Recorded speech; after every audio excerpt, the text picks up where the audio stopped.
Okay, today is 17th of April. Just a little update. I'm working on the transom here. Still baffled as to what exactly to do here. I don't know if I showed this before or not, but the plans here are a little confusing. I mean, it shows the dimensions and stuff, but it doesn't say precisely which edge of this. And I'm assuming it's the bottom edge because I'm assuming this little square here is the keel.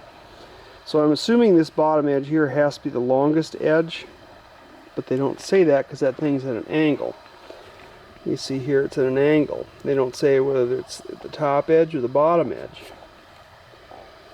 You know, not that it probably hugely matters, but it's going to affect this overall height here. And so if I do what he says here, the 6 5/8 inch above the level on the, well, not really frames here, I guess, but on the transom edges, it's going to make a difference on the curvature. If I'm 1.5 inches more or less, it's going to make a difference on the curvature there. Which I'm assuming this curvature should match the rest of the deck, you know, going forward. So, I'm guessing that this measurement was from the bottom edge. And so I've got this laid out on the table here with the face. This face is out, is, you know, facing the water. And the planking will go across here. And so then I'm measuring everything from this line down here, which, you know, as you can see is, you know, 1.5 inches or 1.25 inches, whatever it is, different. So we'll see how that works. And I wasn't really sure how to put this together because with all this planking and then the plywood going on over top of it, it's going to be plenty strong no matter how you build the frames, assemble the frames, but you got to get them together first. So I'm just using some polyurethane construction adhesive here, some pocket screws to hold it together to pull it tight, you know, until the glue sets. And I'll finish this out, do the joints here that way, and the joint over there the same way. And then I got to get 2x8s or 10s or something across in there. And I think what I'll do is I'll put them in, because these are a little bit long right now. Planking. Well, actually the deck is going to come down 1.5 inches.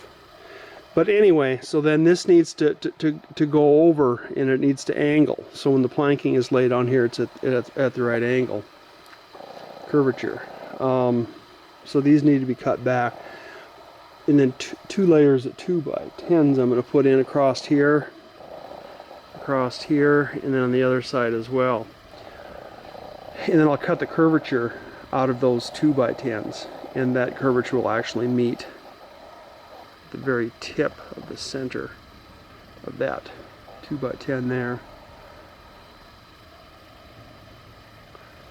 And then once I get everything done, I'll put some planking on. Probably won't do the whole thing, but I'll put enough planks across here to strengthen it to the point that I can move it, because that was going to be the problem, was moving it. I'm not going to trust these glue joints to,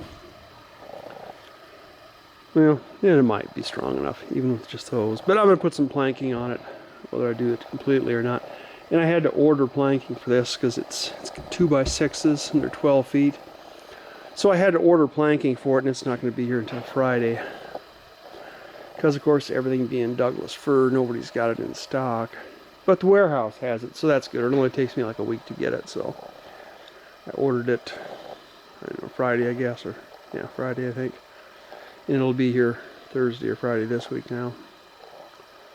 So, that's the transom. I guess it's going alright. There's a lot of questions I, you know, don't have answers to, but I think it's going to work no matter what. I'm making this thick enough here that even if I do wind up being a little tall here, I could always come back and recut it 1.5 inches shorter, because they're showing This is an inside view here, but I don't think they're showing, probably showing 2x8s here, and I'm using 2x10s, which isn't going to hurt anything. But that means that this is going to just come down a little bit farther, so I could cut the curve down a little farther too onto those then, if I make it too tall, which I don't think it's going to be, because I'm making it to this measurement, you know, from here to here, which I think should be right. If I make it too short, well, yeah, I guess I could leave it, the whole thing, the whole top unfinished, and put it on the boat and then wait until I get the other deck beams made to see if they're going to flow into each other. It's a lot of fuss though, but I don't know. So many questions, no one has answers for me. But, we'll figure it out. And I did a little more here. I filled these holes in with epoxy, thickened epoxy. I did all these. Get ready to put the rubber on there. The tanks, he was going to order the steel today. He was going to have the drawings finished up this weekend, and then he was going to Monday morning, or tomorrow morning actually, he was going to order steel. Today is Sunday, I guess. He was going to order the steel for the tanks on Monday. So hopefully it doesn't take too long. And I did a little venting here. And I actually ordered a shut-off plate for the, I got 2.5-inch shut-off plates. I didn't have a 4-inch, so I ordered a shut-off plate to go in here. I don't know why, because this is, I just got to plug the hole here for now. When it's cold out, this is the north wall, and this will, you know, obviously cold air will blow in, so I plugged it here. I mean, this thing would still get cold, I'm sure, but I don't know. So I ordered a shut-off plate, so I'll have to redo that when I get the shut-off plate, but it works. I get enough wind around here, you know, and until there's siding on the building or something, I'm not going to go any farther than just this, but it's pretty windy around here, this part of the world.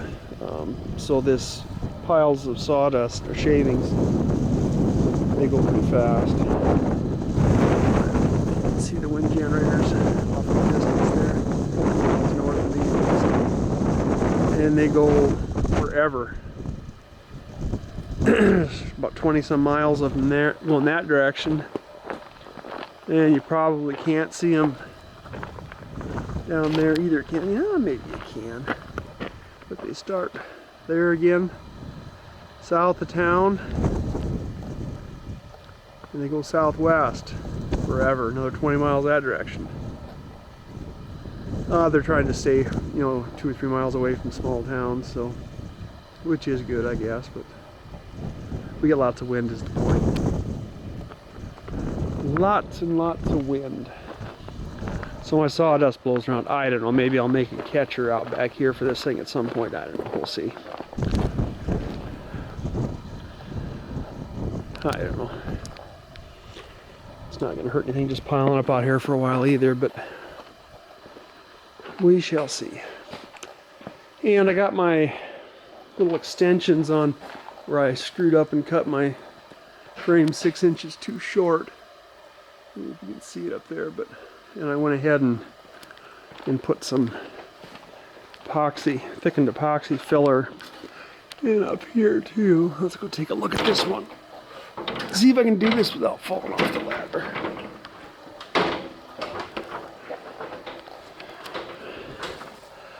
Let's see, there's my little extension.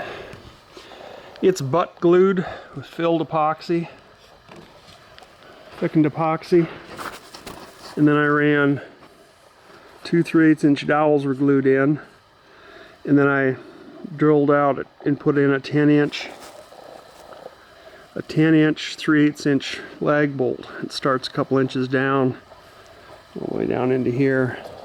So I'm thinking these should be as strong as, oh, I left a couple of epoxy. I'm thinking these should be as strong as